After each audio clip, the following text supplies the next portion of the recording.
Good evening, everyone. How are you guys doing? I hope you're doing well. My name is Diego Coya, and today I'm going to be doing a video on a social media platform known as Letterboxd. In this video, I'm going to explain what Letterboxd is, why I'm choosing to talk about this social media platform, and then I'm going to show you how to use it. I'm going to walk you through the basic steps rather than do a 30 or 40 minute tutorial of the website. Letterboxd is a social media platform that allows you to share your movie taste with other members in the community. In Letterboxd, you are able to review films, rate them, interact with other people by following them and gaining followers, and you're able to make lists of any kind. I realize that this does sound fairly general, but once I show you how to use this site and go step by step, I'll be a little more specific and it'll make more sense. Letterboxd was created in 2011 by two gentlemen in New Zealand, and the first couple of months Letterboxd was created, it had about 17,000 users. As of 2019, Letterboxd has over 531,000 users.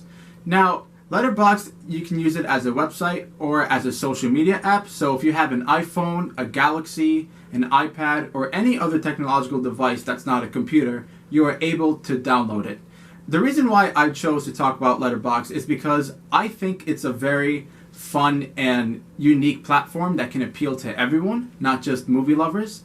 As I stated before, as of 2019, there's over 530,000 people on the platform.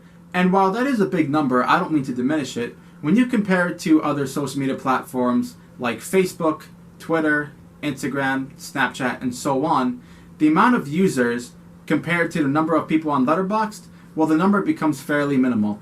My point is to spread the word to people who don't know about this app, and my goal at the end of this video is for people who don't know about Letterboxd is to at least maybe consider downloading it after I'm done talking about it. So without any further ado, let me introduce you to Letterboxd.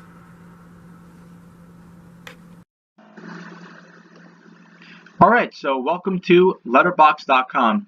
One thing I should note is that Letterboxd is spelled with an XD at the end. There's no E between the X and D. I'm not sure why that is. All I can tell you is that if you type in Letterboxd with the E between the X and D, and if you try to download the app trying to spell it the proper way, you're not going to find anything. So just type it in this way and then you'll be good.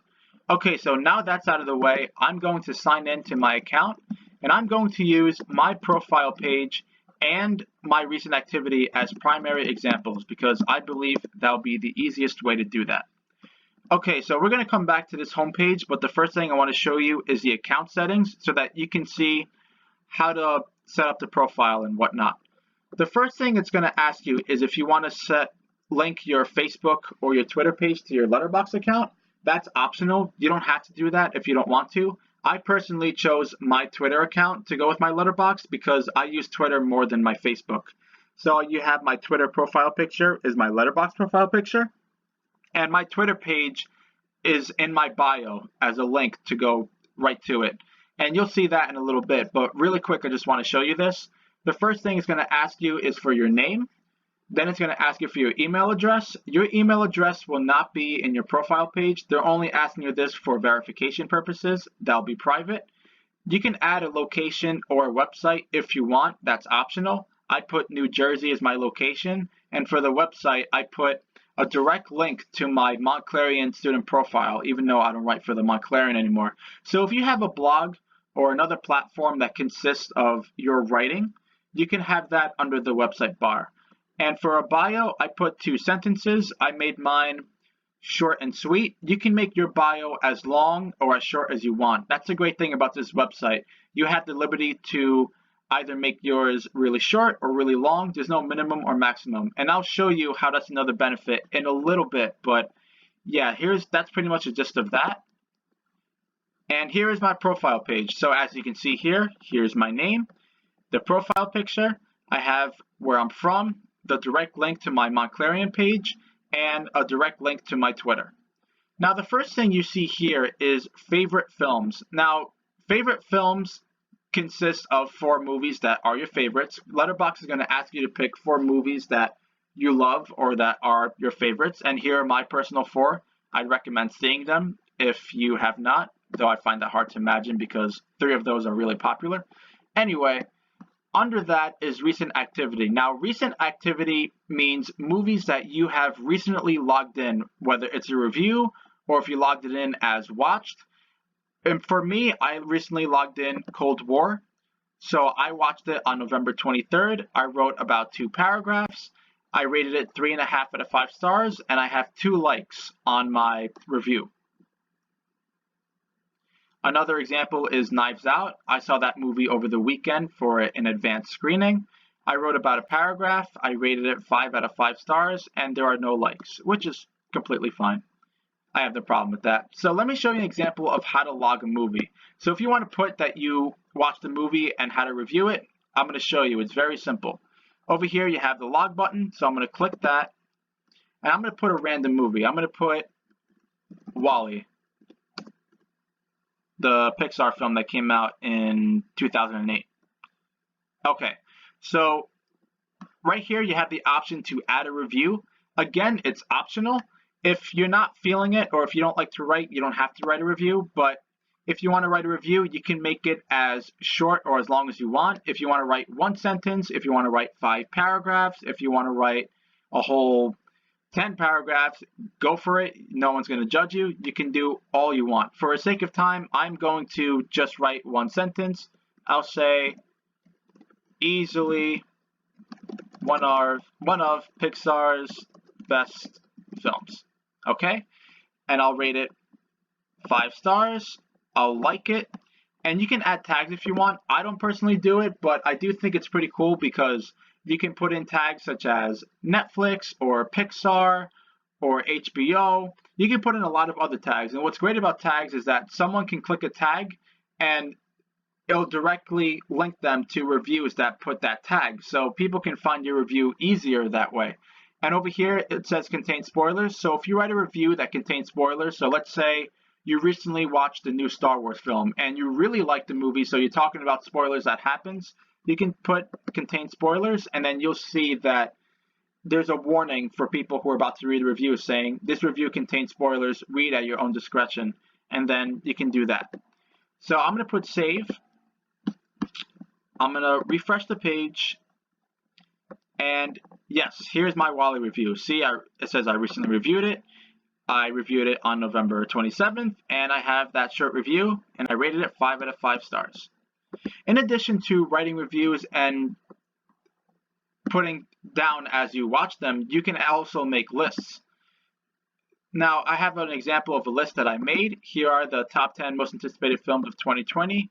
I wrote a little description. These are the films I'm mostly hyped about. The list could change depending on trailers. So here are my 10 movies that I'm mostly excited about next year.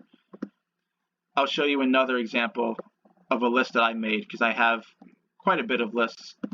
Quentin Tarantino movies ranked. So Tarantino is one of my favorite directors. So what I did was I made a list of every movie he has directed thus far, just because. You can make a list, any kind of list you want. If you want to make a top 10 Disney list or a top 10 Pixar list, top 10 Star Wars list, and so on. Or if you want to do the opposite, right? Make a list of the top 5 worst movies you've ever seen or anything like that. You're more than welcome to do that. You can make any list you want and how many movies you want. If you want to put 1,000 movies, you can. A lot of mine have 10, or I have one that has 95. If you want to do that, you're more than welcome to do so. Okay, so now we'll go back to the home page. Now remember that WALL-E review that I put? For people who follow me, that will be on their home page as one of the recent people who logged in movies. These are recent people who have logged in something. So let me show you an example. This person logged in The Australian Dream, rated it 4.5 out of 5 stars.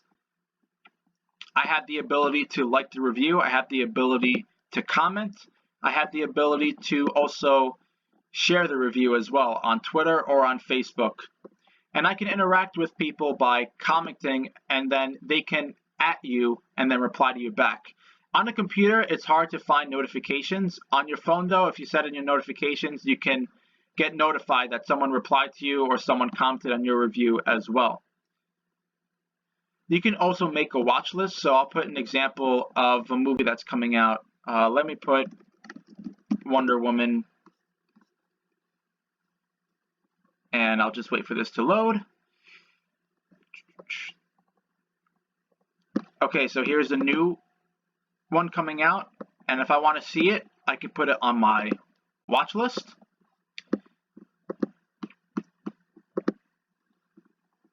And then on my watch list, people can look at my watch list and see movies that I marked as movies that I want to watch. And here are some of the films that are coming out fairly soon that I want to see.